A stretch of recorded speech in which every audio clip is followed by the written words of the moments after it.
নমস্কার বন্ধুরা, আজকে আমি এই ভিডিওতে আপনাদেরকে কম্পাউন্ডিং এর আসল পাওয়ার সম্পর্কে বলবো।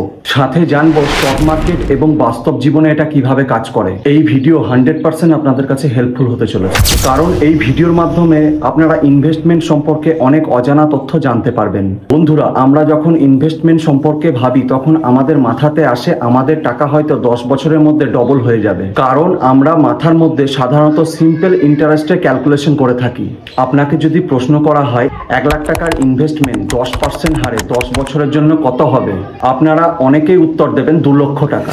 এর কারণ আপনি 1 লাখকে 10 বছরে ডবল করে হিসেব কষেছেন। কিন্তু আমি যদি আপনাকে বলি 1 লক্ষ টাকার ইনভেস্টমেন্ট কয়েক বছরের মধ্যে আপনাকে কোটি টাকা রিটার্ন দিতে পারবে, আমি জানি বিশ্বাস হবে না, কারণ অনেকে লং টার্মের জন্য চিন্তা ভাবনাই করে না। তাই বন্ধুরা, যদি কেউ মিউচুয়াল ফান্ডে লং টার্মে লামসামে ইনভেস্ট করে থাকে, 6.5 লক্ষ টাকা ইনভেস্ট করে থাকে এবং 15% হারে 20 বছরের জন্য ইনভেস্ট করে, তাহলে তার রিটার্ন 1 কোটি প্লাস হয়ে যাবে।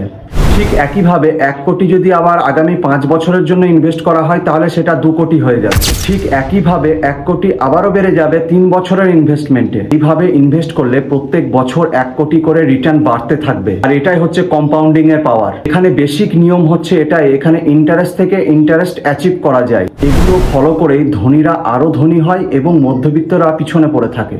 কোনো ব্যক্তি ব্যাংকে বা এফডিতে টাকা রেখে কখনোই ধনী হতে পারবে না। তার জন্য হাই রিটার্নেরও প্রয়োজন আছে এবং সাথে কিছু সময়েরও প্রয়োজন। একমাত্র স্টক মার্কেট থেকে 15% রিটার্ন অতি সহজেই পাওয়া যায়। যদি ধনী ব্যক্তিদের যেমন এলন মাস্ক, মার্ক জুকারবার্গ এদের ওয়েলথ চেক করেন, তাহলে দেখবেন এরা সেকেন্ডে কয়েক লাখ লাখ টাকার ডলার ইনকাম করে, কারণ এদের বড় অ্যামাউন্টের টাকা কোম্পানির মাধ্যমে ইনভেস্ট করা আছে, যা একসময় হয়তো অনেক ছোট অ্যামাউন্ট ছিল, কিন্তু কম্পাউন্ডিং এর পাওয়ারে তা এখন অনেক বড় রিটার্ন দিয়ে থাকে। বন্ধুরা, আপনারাও যদি ধনী হতে চান, তাহলে আপনাদেরকে প্রথমে জানতে হবে স্টক মার্কেটে কম্পাউন্ডিং কিভাবে কাজ করে। ধরুন আপনি কোনো একটা শেয়ারে ইনভেস্ট করেছেন, যার প্রাইস হচ্ছে 100 টাকা, যা পরের বছরে 115 হয়েছে, মানে এখানে 1 বছরে আপনি 15% রিটার্ন পেয়েছেন। এবার আপনি সেই 115 টাকা উইথড্র করে নিতে পারেন, অথবা যদি মনে করেন কোম্পানি ভালো পারফর্ম করবে, তাহলে সেই কোম্পানিতে আবার পুনরায় সেই 115 টাকা আপনি বিনিয়োগ করতে পারেন।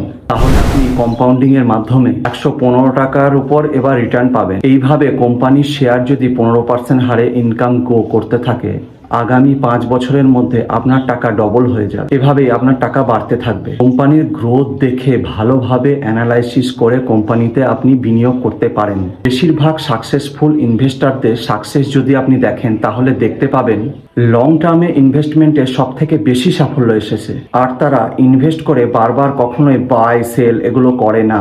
ইনভেস্টমেন্ট সবসময় তারা হোল্ড করে রাখে, তার কারণ তারা কম্পাউন্ডিং এর মাধ্যমে সেটাকে বাড়িয়ে তোলার জন্য, হাই রিটার্নের জন্য। বেশিরভাগ মানুষ কম্পাউন্ডিং এর পাওয়ার ব্যবহার করতে পারে না, কারণ ধরুন আপনি 50 লাখ টাকার একটা প্রপার্টি কিনেছেন, সাথে 1000 টাকার একটা এসআইপিও স্টার্ট করেছেন। তারপর কেউ আপনাকে বলল মার্কেট ক্র্যাশ হতে চলেছে, এই ভেবে আপনি 1000 টাকা ইনভেস্টমেন্ট করে আর ইনভেস্ট করলেন না এবং সেটাকে বন্ধ রাখলেন। এবার 10 বছর পর দেখা গেল আপনার প্রপার্টির দাম 50 লাখ টাকায় যে প্রপার্টি কিনেছিলেন সেটা 1 কোটি টাকা হয়ে গেছে। অন্যদিকে শুধুমাত্র বিনিয়োগ করা 1000 টাকা আপনার 4000 টাকার রিটার্ন দিয়েছে। তুলনায় হয়তো অনেক কম ভেবেই অনেকে ভুল করে বসে। আমরা সাধারণত যখন প্রফিট দেখি তখন শুধুমাত্র প্রফিটেরই হিসেব করি, কিন্তু কখনো এটা দেখি না সেখানে কত টাকা ইনভেস্ট করা হয়েছিল এবং সেটা কত সময়ের জন্য ইনভেস্ট করা হয়েছিল।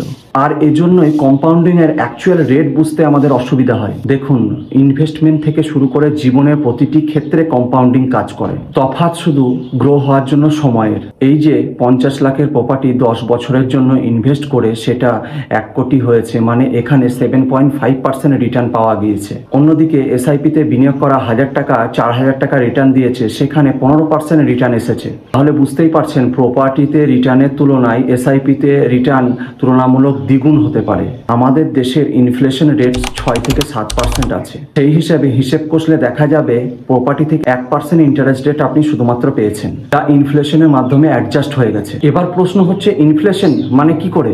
এই ইনফ্লেশন মানে হচ্ছে দ্রব্যমূল্য বৃদ্ধি। এই ইনফ্লেশন হচ্ছে এমন একটা ট্যাক্স যা থেকে কেউ রেহাই পায় না।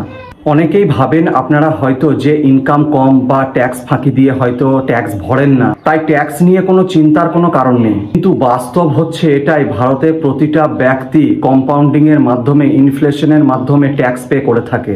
হতে পারে সরাসরি হয়তো আপনি কোনো ট্যাক্স পে করেন না, কিন্তু সরকার যত নতুন নোট ছাপবে তত জিনিসপত্রের দাম বাড়তে থাকবে এবং না চাইলেও আপনি জিনিসপত্র কিনতে থাকবেন এবং সরকারকে তার মাধ্যমে আপনি ট্যাক্স পে করতে থাকবেন। পার্থক্য একটাই, ধনী ব্যক্তিদের কাছ থেকে সরকার সরাসরি ট্যাক্স নিয়ে থাকে এবং গরিবদের কাছ থেকে সরকার জিনিসপত্রের দাম বাড়িয়ে ট্যাক্স নিয়ে থাকে।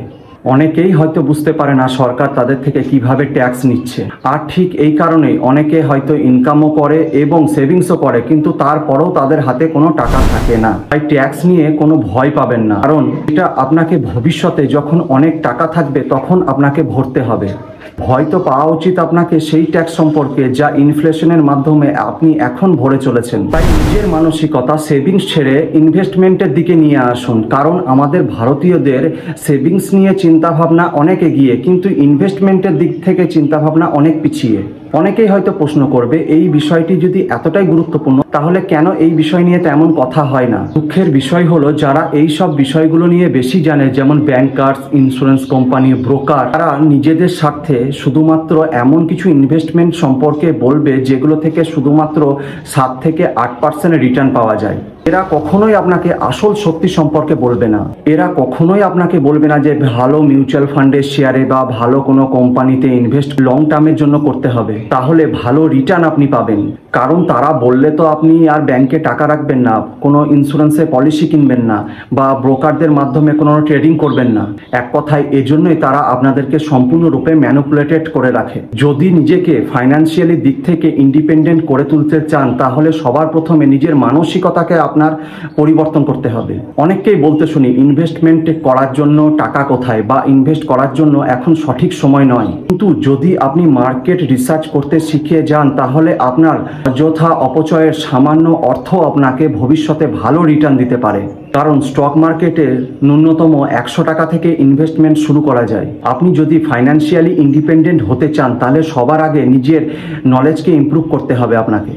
আর আশা করছি আমার এই ভিডিও আপনাদের ভালো লেগেছে। যদি ভালো লেগে থাকে ভিডিওটি, তাহলে ফাইন্যান্স ডিসকাস চ্যানেলটিকে অবশ্যই সাবস্ক্রাইব করুন এবং ভিডিওটি কেমন লাগলো কমেন্টে অবশ্যই জানান। ধন্যবাদ সকলকে।